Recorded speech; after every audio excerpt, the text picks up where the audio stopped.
Turabasuhuje abadukurikirana hirya no hino.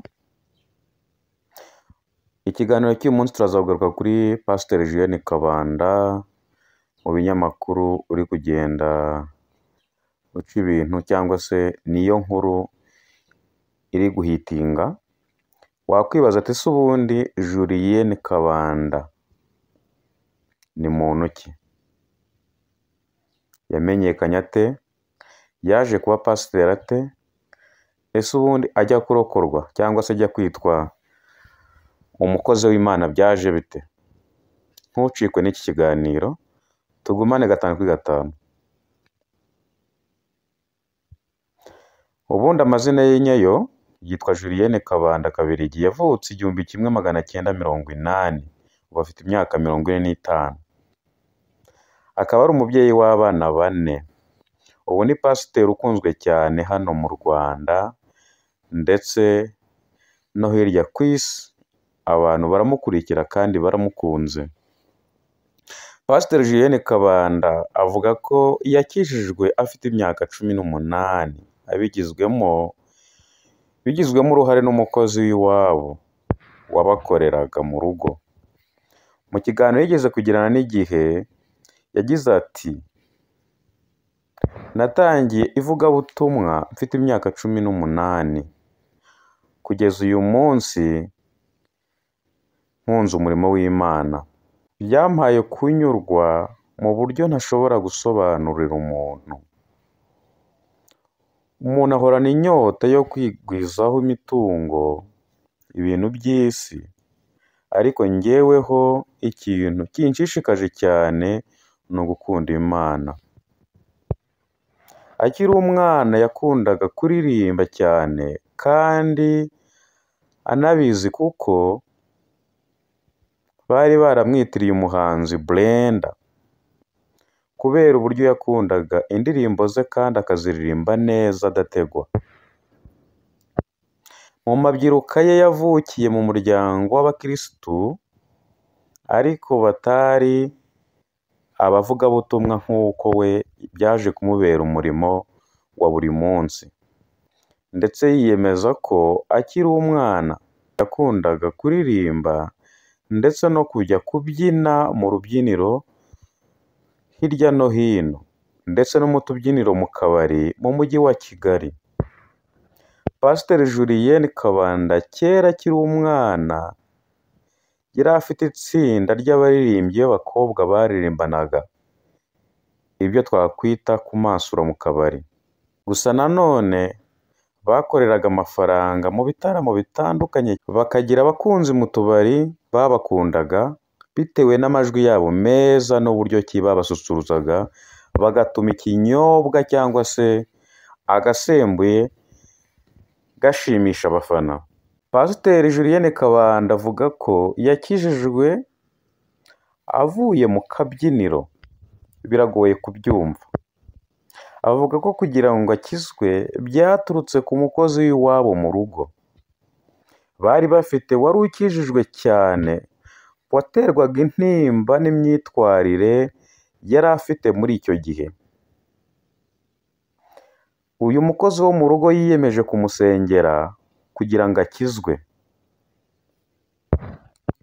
Iyo umukozi wo mu rugo yamubazaga ku ngeso mubonaho cyangwa se iyo myitwarire yo gutaha nijoro avuye kubyina mu kabari, ntabwo yamutegaga amatwi, yamuteraga utwatsi. Ati, aya ni amagambo yivugiwe na Pastor Julienne. Ati, ijoro rimwe mvuye mu kabyiniro, hari igitaramo twari kujyamo, bukeye bwaho rero natashye, nibwo nahuye n'Imana. Hari saa 9 z'igicuku, tuvuye mu kabyiniro, natashye nsanga umukozi wo mu rugo yashyize Bibiliya mu cyumba cyanjye ku musego. Ndaryama ariko mbura ibitotsi.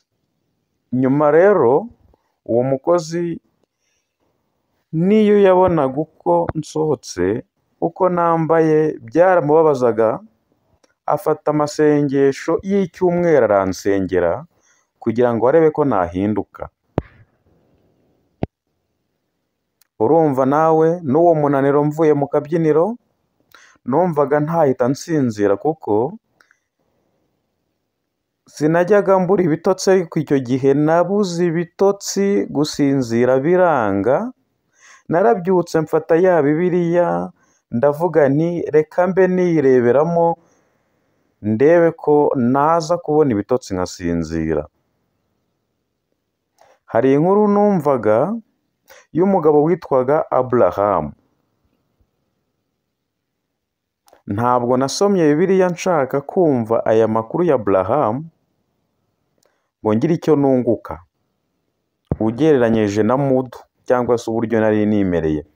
Pastor Julienne yavuze ko yafunguye Bibiliya akabura inkuru yashakaga, ahubwo agahita agwa ku ijambo riri muri Bibiliya mu Byahishuwe rivuga uburyo abantu bazacirwaho urubanza ku munsi w'imperuka.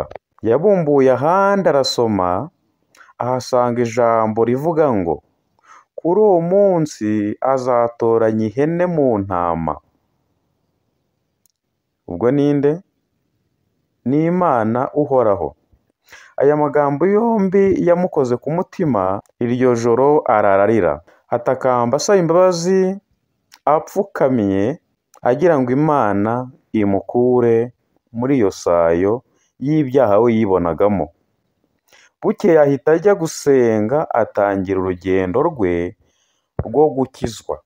Guhera ubwo yahise atangira kujya mu rusengero rwitwa Rwanda for Jesus. Amenyerayo byinshi ku bijyanye n'iyobokamana. Urugendo rwe rw'agakiza rutangira ubwo. Ageze mu mwaka wa 4 w'amashuri yisumbuye yahise aba umushumba mu kigo cy'ishuri i Nyanza muri Espenya. Aza kuvayo agaruka mu rusengero rwe bwite, abashumba baramufasha. Nyuma y'igihe gito avuye mu ishuri nibwo yaje gushakwa umugabo we Imana yamwihereye. Umutware we iza kumuhamagarira gushinga urusengero rwa Jubilee Revival Assembly. Avuga ko ikintu yakundiye umugabo we Pasiteri Kabanda Stanley uyobora Jubilee Revival Assembly Church, itorero rifite icyicaro i Remera, ari uko ari umuntu ukunda Imana mu buryo buhebuje. Pasiteri Julienne Kabanda yatangije ishuri yise High Hope rigamije gufasha abana bafite ubumuga bwo mu mutwe, batinze kuvuga ndetse bafite indi myitwarire idasanzwe batewe n'ibibazo byo mu mutwe. Iryo shuri ryatangiye gukora tariki 5 Mutarama 2021 riherereye i Kanombe. Kabanda kandi niwe washinze umuryango w'ivugabutumwa wa Grace Room Ministries. Avuga ko ari iyerekwa yagize kugira ngo ashinge iyi Grace Room Ministries. Nyuma yaho gatoya rero nibwo mwabonye inkuru yasohowe na RGB rimenyesha abantu bose ko rwambuye icyemezo cy'ubuzima gatozi Grace Room nka ministeriya ihuriwemo n'indi miryango kubera kutubahiriza ibikubiye mu itegeko rigena imitunganyirize n'imikorere by'imiryango ishingiye ku myemerere. Aha rero abakunzi ba Pastor Julienne Kabanda mukomeze mumugezeho amasengesho y'igifute kugira ngo harebwe ko yazahabwa uburyo ki ibikorwa byo gufasha yakoraga yabikomeza cyangwa se bikanyura mu bundi buryo. Murakoze, mbararikiye ibindi biganiro byacu by'ubutaha. Ciao ciao.